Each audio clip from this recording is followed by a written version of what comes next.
Hey everybody, it's me Jill and welcome to Jill Informed.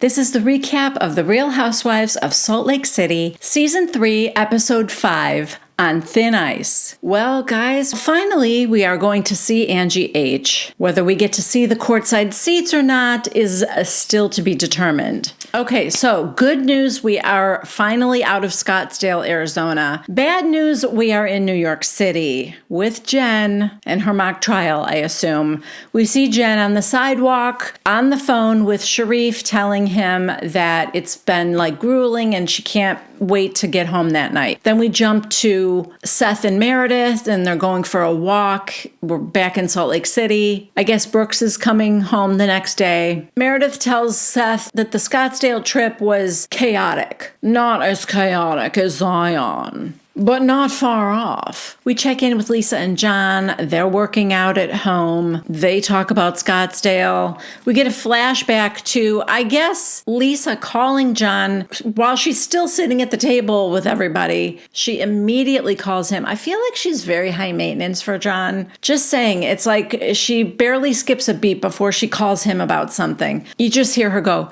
"They just said I was having an affair with..." blank. We blank out the poor man's name. Disgusting. It's so disgusting. He's laughing, by the way. John's laughing.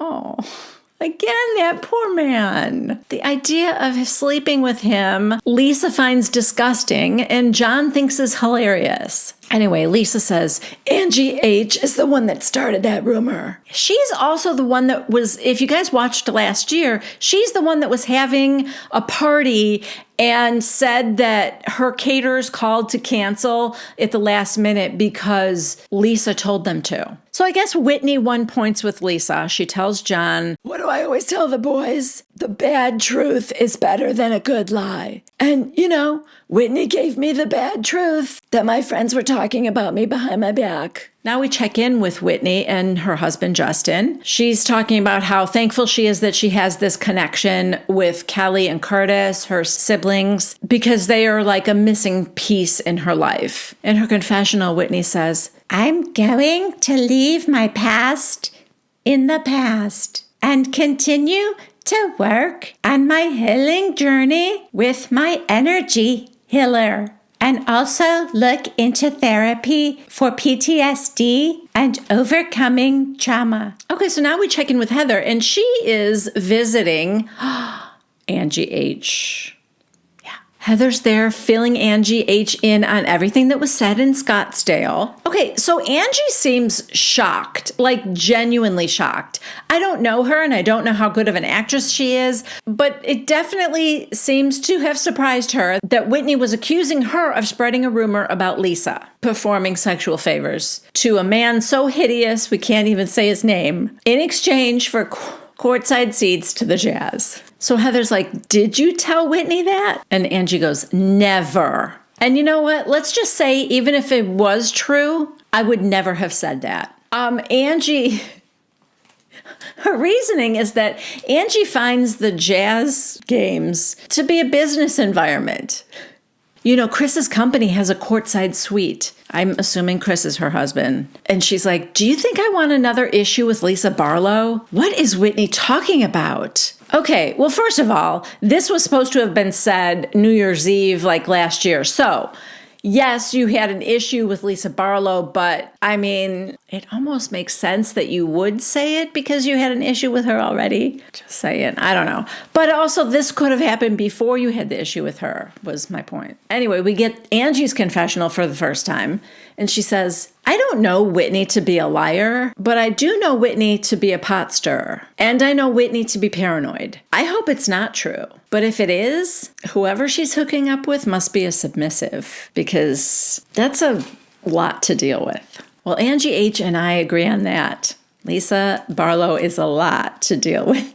Anyway, Angie asks Heather, "Well, how is it with you and Whitney then?" And Heather said, "I'm fine with Whitney. I'm not holding a grudge. I just want to move on." So she's planning a ski day, and she's inviting all these ladies, including Angie H., all of her cousins, because she would like to kind of bridge the gap with her cousins with her new book coming out. Yeah, Heather has a new book called Bad Mormon, and I am definitely going to have to add that to the list of Housewives books that I want to read. Angie, well, I don't know what to do with Whitney. I hope she's mistaken. And Heather's like, yeah, no. She's like, you said it, I heard it, and if we say otherwise, we're lying. Okay, next we are with Meredith, Seth, and Brooks in a restaurant. Brooks is a senior at NYU, and he has come to visit his dear old mom and dad. Seth asks him if there's any, significant other in his life. And Brooks goes, I've had a boyfriend for 2 years. And Seth is like, does mom know? And he goes, I'm just kidding, Dad. And he goes, oh, okay. I didn't know. So describe your perfect boyfriend. Brooks is clearly uncomfortable with this. Brooks is really just kind of coming out right now, I think. I mean, to the cameras, because he never talked about anything before. And that was a whole issue with him and Jen on social media and her outing him, and it was ugly. Anyway, Brooks says, describe your perfect boyfriend. I'm sorry, almost without skipping a beat, Seth said, my perfect boyfriend is Brett Favre. I mean, there's a funny little thing where they show a picture of Seth and Meredith, and then they replace Meredith with Brett Favre. Whatever. I mean, my husband loves the Green Bay Packers, so there's a certain fondness there for Brett Favre, but also Brett Favre is a little problematic right now, so let's just stop talking about him. Okay. Moving on. Meredith talks about how her sister, now this is the mother of Meredith's nephew who recently attempted suicide. So her sister is having a fundraiser, or I guess she has gotten involved in some of these, organizations that help people with mental illness, and some of the ones that helped her own son. So she wants to get involved in them in a charitable way. And Meredith came up with the idea of having a fashion show with all proceeds going to this foundation. So Meredith's clothing, stuff from her store is going to be in the show. And she told Brooks that if he has any samples ready, that they can also be featured in the show. Which, if I'm being honest, is probably the whole reason that Brooks is here. Just saying. We see a picture of Meredith's sister and her son. He's only 18. It makes me feel sad. Okay, next we are at Jen Shah's house with she and Sharif, and they're doing some couples therapy exercise where they have to gaze into each other's eyes. And, they're kind of laughing through it and stuff. Sharif is really making an attempt, though, which I appreciate. Also, side note, this whole stripped down, no Shah squad kind of look for Jen is very different than anything she's ever shown us on camera. No eyelashes or anything. I feel like I could be friends with this person. I don't know. In some ways, I don't know. I just like her little face free of makeup and stuff. But, the elderly. Anyway, Jen tells Sharif that apparently her trial got pushed to July, which is another 4 months from now. God, I would hate that. It's agonizing enough to, have to go through this, but to be sick to your stomach and not able to sleep for now another 4 months, I mean, I guess you shouldn't swindle the elderly. Now we head back to Lisa's house. Her son Jack is making a poster for the sweetheart dance or something. And Lisa FaceTimes her brother Brian. Now they start talking about, how they've got, I guess there are 5 girls in the family and 1 boy, Brian. And of all of them, 4 are divorced, and Lisa and Brian are the only ones that aren't. And so her oldest sister, who is getting a divorce now, was just, sad and talking to Lisa about, what is wrong with us that we all are getting divorced and stuff. Well, I mean, it sounds like he had a wild childhood that was maybe not the best, and who knows. Anyway, it makes Lisa want to make an effort more with John to do more stuff together and, make time for each other more, I guess. Back at Whitney's house, she's getting her resignation letter from the LDS church notarized. A friend of hers that's a notary is coming over. And when she gets there, Whitney tells her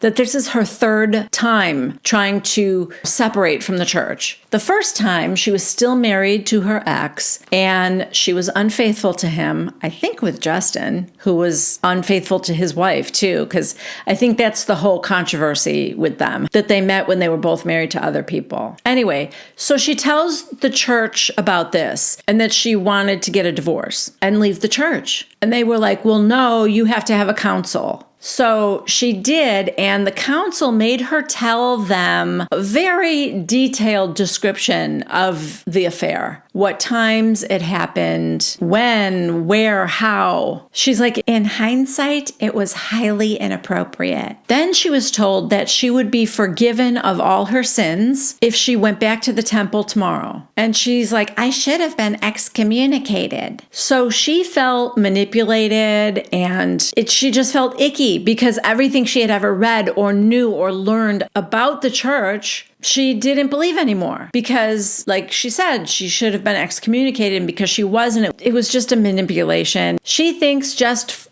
a money thing, you know, when you're a member of the church and you give 10% of your earnings to the church, and like it was just another way to keep her coming and donating. So she ended up getting divorced, and she tried again to leave the church, but she couldn't because she was still sealed to her ex. I don't totally understand what that means, but I guess like in the eyes of God, she is still a union with her ex-husband, and I don't know how her church would recognize that not being a union, but that was her second attempt. So this is her third now. She says that as she's going through her healing journey, I see a lot of parallels. So yes, she's comparing like the abuse of power from the church to the actual abuse from her family member. Not that it's the same thing, but in both cases, it's a matter of her feeling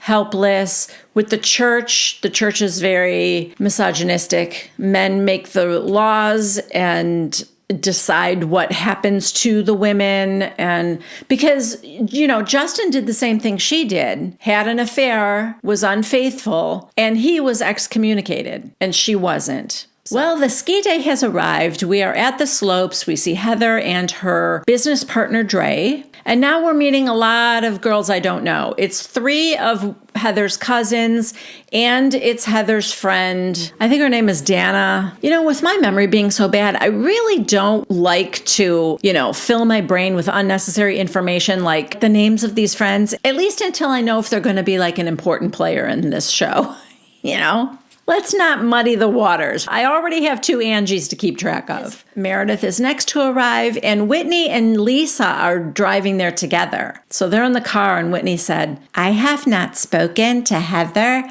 since Arizona. Heather really hurt me. I feel like I've been open and vulnerable about something very painful for me, and I feel like it was being used as a weapon against me. What? By Heather? How? Well, here comes carefree, 98 pounds of fun in a snowsuit, Jen Shah. Not a care in the world.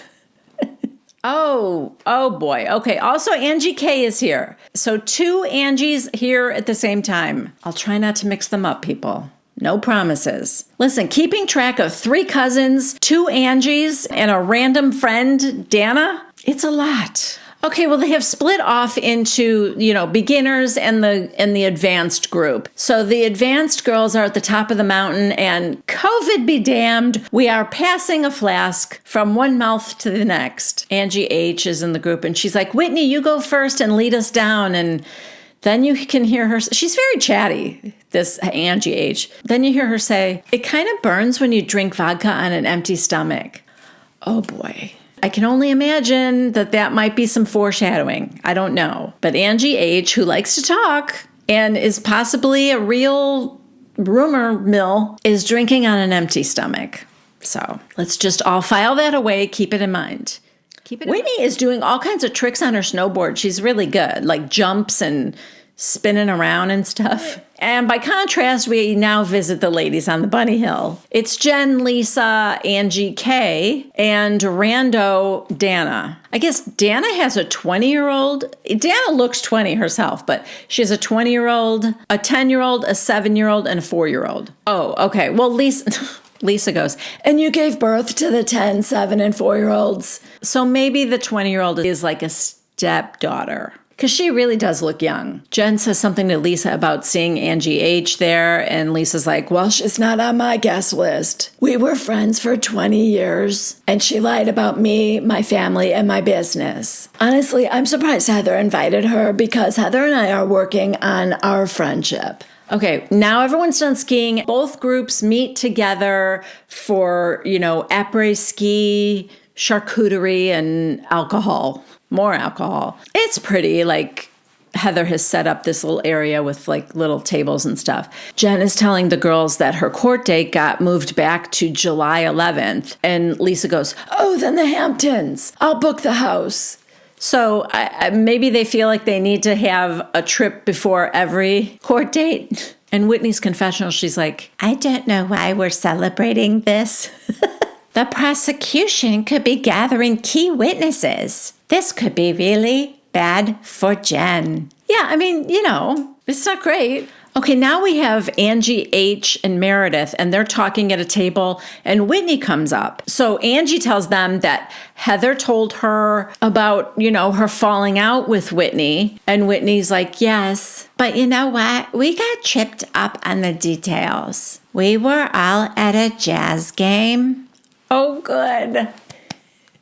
I thought we weren't going to hear this story for the 700th time. And we were talking about a certain man. I know you know who I'm talking about, Angie H. We joked that Heather should date him. The man that Lisa finds disgusting? Side note, just so you know, guys, I know they're not saying the man is disgusting. I am fully aware that Lisa meant the idea of cheating on her husband with this dear friend was disgusting to her. Not that the dear friend is disgusting. I just think it's funnier my way. Anyway, Whitney goes, the rumor was that Lisa had dated him, which Lisa says she clearly hasn't. Dated him or dated him? Because I didn't think the rumor was that she was dating him. Anyway, Whitney's like, maybe Heather doesn't remember because we were drinking. And Angie goes, yeah, we were totally drinking. And I'll be honest with you, I don't remember all these details. I think it's pretty clear that I would own it if I remembered it. I just don't. In Whitney's confessional, she's like, oh, I expected that response. That's what liars do. But at the end of the day, I don't really care that much about Angie H. It's Heather that means more to me, and so that's what hurts. Then at this other table, we have Jen talking to Heather, and she said, you invited Angie H to ski day? Really? Lisa feels like if you're going to try to get to a better place with her, why did you invite Angie H? Heather's like, that's fair. I was just trying to bring all the worlds together.